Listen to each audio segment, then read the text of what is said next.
Əgər oyun həvəskarsansa, bu video tam da sənin idi. İzlə. Oyunları yükləyən zaman mütləq şəkildə Steam, Epic Games, PlayStation Store kimi rəsmi oyun mənbələrinə etibar edin.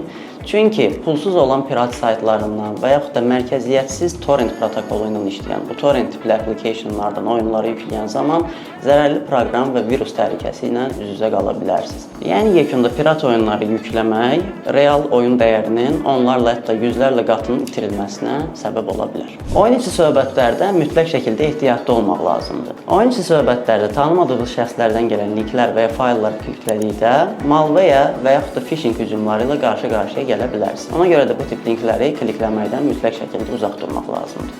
Oyun hesabını qəti surətdə satmayın və yaxud da dəyişdirməyin.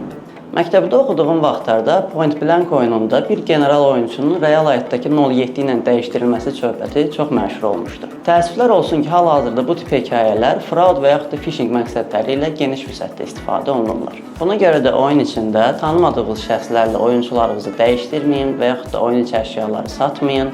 Əks təqdirdə siz buradakı fraud halları ilə üzbəüz qalmış ola bilərsiniz. Bu zaman həmçinin də sizin mail hesabları və digər credentiallar da ələ keçirilə bilər və sonda məbləği sizə qeyd etmiş şəxsin məbləği sizə göndərməməsi halı da ən çox yayılmış saxtakarlıq üsullarından biridir.